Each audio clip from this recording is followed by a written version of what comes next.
반갑습니다. 한명나 265일 사무엘상 29장의 말씀을 통하여서 하나님께서 주시는 지혜와 지식으로 말씀이 깨달아지고 깨달은 그 말씀을 가지고 삶을 사는 저와 여러분 되기를 간절히 소망드립니다. 오늘 29장의 개요는 다윗의 인생에서 가장 아이러니한 구원이 일어나는 장면입니다. 자신이 판 함정에 빠져 동족을 죽여야 할 위기에 처했을 때 하나님께서 원수의 입을 빌려 다윗을 탈출시키는 과정을 보여주는 것이 오늘 29장에 대한 내용입니다. 당시 다윗은 사울 왕의 추격을 피해 블레셋 가드 왕 아기스 밑에서 망명생활을 하고 있었습니다. 그런데 블레셋이 이스라엘과 전면전을 벌이기로 하면서 큰 문제가 생깁니다. 아기스 왕이 다윗에게 너와 내 부하들도 이번 전쟁에 참전하라고 명령한 것입니다. 다윗은 이스라엘의 차기 왕으로서 기름 부음을 받은 자였습니다. 만약 이 전쟁에서 블레셋 편에 서서 이스라엘 군사와 싸운다면, 이스라엘 군사를 죽인다면 그는 민족의 배신자가 되어 영영 이스라엘의 왕이 될 수 없는 처지였습니다. 그렇다고 참전을 거부하면 자신을 보호해 주었던 아기스를 배신한 삶이 되어서 당장 죽을 목숨이 되었습니다. 블레셋 군대가 아벡에 모였을 때 다윗과 그의 부하 600명은 아기스 왕의 최측근 호위대처럼 맨 뒤에서 행군하고 있었습니다. 이때 블레셋의 다른 5도시의 지도자들이 다윗을 보고 격분하면서 아기스에게 따집니다. 아기스는 다윗이 수년 동안 허물이 없었다면서 변호해주고 있지만은 지휘관들은 요지부동이었습니다. 결국 아기스는 다윗을 돌려보내기로 결정합니다. 아기스는 다윗을 불러 미안한 기색을 내비치며 너는 내 눈에 정직하여 함께 전쟁에 나가고 싶지만 다른 지휘관들이 너를 좋지 않게 여기니까 내일 아침 일찍 조용히 돌아가라고 말합니다. 다윗은 곁으로 내가 무엇을 잘못하였길래 내 주 왕의 원수와 싸우지 못하게 하냐라고 항의하는 척 했지만은 사실 이는 다윗이 처한 최악의 도덕적, 정치적 위기를 하나님께서 원수의 의심을 사용하여 해결해 주신 기적적인 순간이었습니다. 결국 다윗은 이스라엘과 싸우지 않고 합법적으로 전쟁에 빠져나오는 것이 29장이며 오늘 제목은 인생의 유턴, 막으시는 것이 은혜입니다에 대한 제목이며 오늘의 단어는 슈브, 돌이킴, 유턴, 하나님의 주권에 대해 함께 말씀을 나눠보려고 합니다. 말씀드렸던 오늘의 단어 슈브 4절, 7절, 8절, 11절에 4번이나 짧은 11절의 구절에서 4번이나 나오는 단어입니다. 이 슈브라는 단어는 단순히 물리적인 회양, 유턴을 뿐만 하는 것이 아니라 영적인 회개와 회복을 의미할 때 자주 사용되는 것이 이 슈브라는 단어예요. 그래서 오늘 29장에 다윗이 잘못된 자리, 우리가 보았듯이 블레셋 그 자리, 또한 오늘 블레셋 그 군대에 있는 그 잘못된 자리를 떠나 하나님이 약속된 땅으로 돌아가야 함을 강력하게 촉구하는 하나님의 음성이라고 할 수 있습니다. 달려라 하니 40년 만에 작년 추석에 개봉하였는데 추석 때는 보지 못하고 작년 12월 거의 말쯤에 아이들 돌보면서 제 니들을 채운다고 한번 아이들과 거의 혼자서 혜미는 좀 같이 보긴 하였지만은 이렇게 달려라 하니를 이제 함께 영화를 이제 아이들과 보게 되었는데 단거리 그 트랙에서 달렸던 것이 원래 하니와 나일이의 관계였는데 그림에서 보다시피 이번 극장판은 40년 만에 돌아온 이 극장판은 길거리에서 달리는 거예요. 그래서 그것을 S런이라는 그 불법적인 이러한 경기였는데 그것을 이제 공식화하면서 이제 나일이하고 하니가 한 팀이 되어서 달리기를 시작합니다. 오늘 그러면서 29장의 말씀을 보면서 이 달려라 하니가 좀 생각이 났어요. 왜냐면은 트랙을 달릴 때는 100m, 200m, 뭐 400m 이렇게 달릴 때는 이 트랙이 있었으니까 그 트랙을 벗어나지 않는 그 운동에 대한 삶이었지만은 이 에스론이라는 이 달리기는 정해진 트랙이 없었어요. 자신이 선택하는 그 트랙에 따라서 가는 그런 상황이었으며, 또 남이 이게 맞다라고 할 때 때로는 그 차선책을 통하여서 더 빠른 길로, 왜? 내가 비록 멀리 돌아갈 수 있다 하더라도 내가 빨리 달리면 된다라는 그런 생각으로 여러 가지 루트를 딱 짜고 또 중간 지점을 통과해서 마지막 결승점에 통과하면 되는 그러한 상황이 우리 달려라 하니의 극장판이긴 한데, 이 차선책, 내 생각에는 내가 좀 더 열심히 하면 되고 내가 좀 더 이 길을 달리면은 오히려 먼 길이더라도, 아니 때로는 좁은 길이더라도, 험난한 길이더라도 평화는 길보단 빨리 갈 수 있겠다라는 여러 가지 생각들을 하게 됩니다.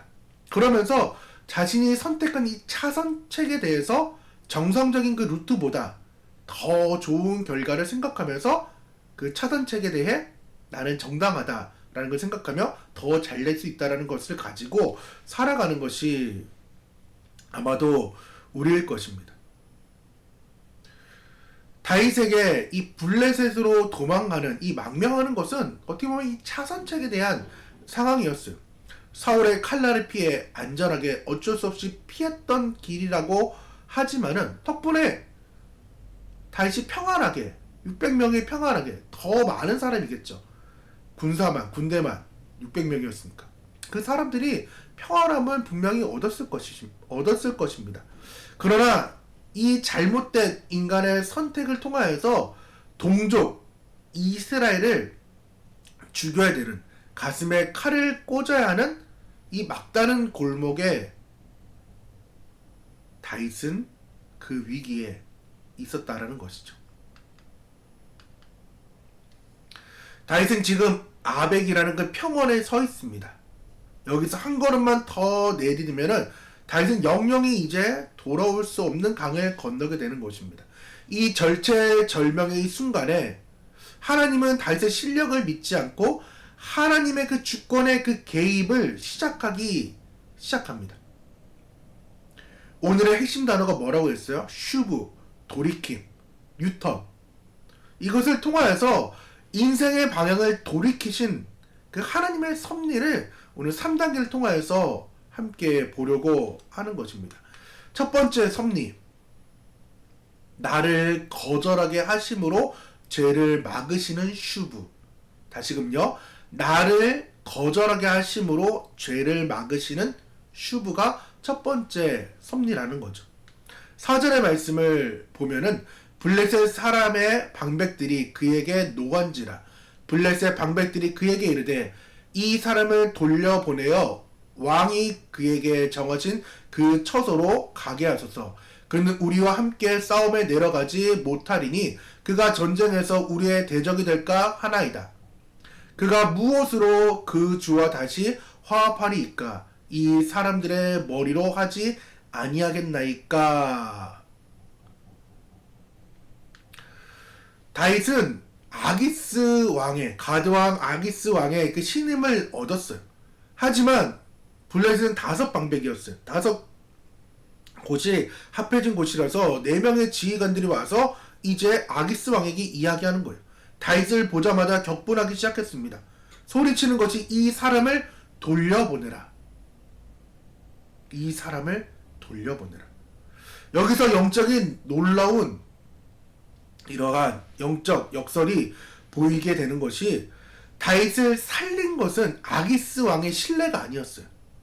다시금요, 다윗을 살린 것은 그동안 함께 지냈던 아기스 왕의 신뢰가 아니라 오히려 4명의 적들의 불신이었다라는 것이죠. 블레셋 사람들이 다윗을 배척하기 시작했습니다. 다윗은 동족을 그 살해하는 그 일에 대해 이 적들이 반대함으로 인하여서 살 기회, 즉 죄를 막는 그 하나님의 슈브를, 돌이킴을 볼 수 있게 되는 거죠. 우리가 살다 보면은 사람들에게 거절을 당합니다. 왜 이 사람은 내 진심을 몰라줄까? 왜 나를 인정해주지 않을까, 이러한 걱정들을 많이 하면서 살아가는 것이 저와 여러분의 삶이라고 저는 생각합니다. 그래서 그 거절 때문에, 왜 진심을 몰라줄까, 왜 나를 인정해주지 않을까에 대한 생각 때문에 밤잠을 설치면서 계속해서 고민하며 그것이 나의 뼈와 살을 마를 때가 너무나도 많이 있어요. 일명 맘고생 다이어트. 근데 이 거절이 저나 여러분을 죄에서 건지시는 하나님의 손길이라는 거죠. 내가 들어가고 싶었던 그 공동체, 그 회사, 그 사업, 그 관계들, 모든 것이 밀려나가지고 마음 한구석에 막 썩어 문드러지는 그러한 상황에서 이 밀려난 것에 대해 계속해서 생각할 때에 하나님께서는 우리의 영혼을 보존시키기 위해서 강제적인 유턴, 강제적인 그 슈브를 하나님께서 하셨다는 것을 우리는 믿어야 한다는 것입니다. 하나님께서 강제적으로 그 공동체와 그 사업과 그 회사와 그 관계를 일부러 유턴시켰다는 것입니다. 두 번째 섭리, 원수의 입을 통해 자존감을 회복시키는 슈브. 두 번째 섭리가 뭐라고요? 원수의 입을 통해 자존감을 회복시키는 슈브라는 것입니다. 6절 9절에 보면은 아기스 왕이 이야기하는 거예요. 내가 정직하여 내가 온 날부터 오늘까지 내게서 허물을 보지 못했다. 너는 내 목전에서 하나님의 전령같이 선하다라고 지금 이방인의 왕인 블레셋 왕, 가드 왕 아기스가 지금 다윗에게 이야기한 거예요. 정말 어처구니 없는 아이러니한 이 상황이잖아요. 지금 다윗은 아기스를 속이고 있어요. 다윗은 정직하지가 않아요.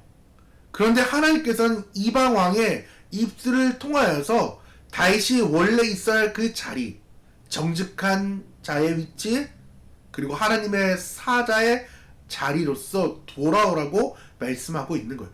정체성을 지금 이방인의 왕을 통해서 선포케 하고 있다라는 것입니다. 말씀드렸다시피 슈브, 그냥 물리적인 이 장소에서 돌이키는, 유턴하는 것이 아니라 이 슈브, 영적인 슈브는 정체성을 회복하는 것입니다. 세상 사람들은 우리를 이용하거나 의심하지만은 하나님은 세상의 입을 빌려서라도 우리가 누구인지를 일깨우고 계신다는 거예요. 너는 여기서 이방인의 종으로 살 자가 아니다. 너는 내 백성을 다스릴 왕이다 라고 말씀하면서 하나님께서 우리에게 정체성을 계속해서 말씀하고 있는 거예요. 출애굽시킨 그 이유를 하나님께서는 우리에게 말씀하고 있다라는 것입니다. 이 말씀을 들을 때에 우리는 세상을 버려야 합니다. 세상을 붙잡고 계속해서 하나님 쪽으로 우리는 올 수가 없어요. 그것이 우리를 계속해서 붙잡는, 그런 발목을 잡는 것들이 될 것이에요. 족쇄가 될 것이에요. 하나님께서 이방인의 입술을 통하여서 너는 이방인의 종으로 살 자가 아니야, 내 백성을 다스릴 자야 라는 이 말을 들을 때에 우리는 하나님의 음성을 듣고 우리의 방향을 돌려서 하나님께로 나와야 됩니다. 마지막 세 번째 섭리, 사명의 자리로 되돌리시는 슈브. 뭐라고요? 사명의 자리로 되돌리는 슈브입니다. 11절 함께 읽겠습니다. 이에 다윗이 자기 사람들과 더불어 아침에 일찍이 일어나서 떠나 블레셋 사람들의 땅으로 돌아가고 블레셋 사람들은 이스라엘로 올라가니라. 결국 다윗은 새벽 일찍 일어나서 자기 사람들과 함께 돌아갑니다. 이 슈브의 발걸음은 패배자의 퇴장이 아닙니다. 오늘 29장 마지막 절인 11절의 이 상황은, 이 발걸음은 패배자의 퇴장이 아니라는 것입니다. 만약 다윗이 고집을 부려서 여기서 돌이키지 않았다면 그는 며칠 뒤 길보아 산에서 사울 왕과 자신과 목숨과 하나인 요나단과 싸움을 해야 됐으며 어떻게 보면 다윗이 사울 왕을 죽여야 되며 또한 요나단을 죽여야 되는 그러한 참혹한 현장에 그는 있어야 했을 것입니다. 하지만 하나님께서는 다윗이 사울을 직접 죽이는 그 죄를 범하지 않도록, 그리고 이스라엘 왕이 되어야 될 그 다윗에게 정통성을 잃지 않도록 그 전쟁터에서 빼어내서 시글락으로 보내었다라는 것입니다. 우리 인생에서 갑작스러운 취소, 중단이 찾아올 수가 있습니다. 공들였던 그 탑들이 어떻게 보면 무너져 내려가고, 나는 또 대열에서, 이 사람들은 함께 움직였던 그 대열에서 뒤떨어질 그러한 상황들이 있을 수 있습니다. 그러나 성도의 이 슈브는 후퇴가 아니라 사명의 현장에 복귀라는 것입니다. 아, 하나님께서 지금 나를 빼내고 있구나. 내가 뒤처지는 것이 아니라 내가 이 무리에 섞여서 세상과 나아가게 되는 그 일을 하나님께서 지금 강제적으로 나를 사명의 자리로 유턴시키고 있구나 라는 것을 우리는 느껴야 된다라는 것입니다. 작년에는 말씀을 통하여서 우리가 느꼈다면 올해부터는 기도를 통하여서, 말씀을 붙잡고 기도를 통하여서 이 슈브의 상황을 빨리 영적으로 민감하게 알아내야 된다라는 것입니다. 그리하여서 돌아가는 것이 가장 빠른 길이라는 거예요. 웃기죠? 돌아가는 것이 가장 빠른 길이라는 거예요. 다윗은 자신에게 차선책으로 블레셋에 숨어들었지만은 하나님은 슈브라는 이 도구를 통하여서 다윗의 인생을 지금 다시금 약속의 땅으로 끄집어내고 있습니다. 우리의 삶 속에, 여러분의 삶 속에 인생의 방향이 지금 수정되고 있는 분이 계신가요? 계획했던 분이 다치고 믿었던 사람에게 거절당하는 그 일로 통하여서 내 발걸음이 무겁고 또한 돌아서야 되는 사람은 있지는 않으신가요? 낙심하지 말기 바랍니다. 그것은 하나님의 거룩한 가로막음입니다. 하나님이 막으시는 이유는 더 좋은 것을 주기 위함입니다. 하나님께서 우리를 돌려보내시는 이유, 사명의 자리로 돌려보내시는 이유는 더 소중한 것을 지키기 위함입니다. 2026년 새해가 밝았습니다. 그리고 첫 심야 예배, 한목나의 말씀들을 기억하면서 2026년도를 시작하기를 원합니다. 내 고집대로 직진하였다면, 그리고 그 직진으로 인해서 낭떠러지에 떨어진 인생이었다면, 이제 다시금 슈브 돌이키길 바랍니다. 하나님의 신호등에 온전히 순종하길 바랍니다. 온전히 순종할 때에 믿음이 생기게 될 것입니다. 그 믿음이 나를 이끌어 갈 것입니다. 오늘 이 새해 돌아가는 것이 가장 빠름을 우리가 알기를 바랍니다. 새해 첫 3일기는 나는 작년 한 해를 어떻게 보냈으며, 또한 돌아보면서 무엇이 잘못되었고 어떻게 하나님께로 돌아갈 것인지 고민하시고, 나는 올해 나를 막고 있는 상황들이 있다면, 또한 그것이 찾아온다면 어떻게 할 것인지 믿음으로 고백하며 적어보시길 바랍니다. 또한 삶을 살길 원합니다. 함께 기도하도록 하겠습니다. 하나님 감사드립니다. 우리의 삶 가운데 주님께서 함께 하시고 하나님의 뜻을 발견하게 도와주셨면서 우리가 내 생각과 내 고집으로 잘못된 길에 서 있다면, 아버지, 인생의 문을 하나님께서 막아주시고 강제로라도 돌이키게 하여 주시옵소서. 그것이 하나님의 사랑임을 우리가 고백할 수 있는 믿음을 허락하여 주시옵소서. 지금 당장 내 계획이 무너지고 사람들에게 거절당해 낙심할 수는 있습니다. 하지만 하나님께서 그것이 나를 살리시는 골든타임임을 우리가 바로 알고 하나님의 보호하심을 깨닫게 하여 주시옵소서. 낙심의 자리에 멈춰있는 자가 아니라 하나님께서 원하시는 사명의 자리로 기쁘게 유턴할 수 있는 은혜를 허락하여 주시옵소서. 막힌 담들을 뚫어내고 풀어내고 열어내며 피할 길을 허락하여 주옵소서. 바른 길로 인도하여 주옵소서. 예수님의 이름으로 기도드립니다. 아멘. 우리 함께 공동 기도 제목 놓고 기도하며 나아가도록 하겠습니다.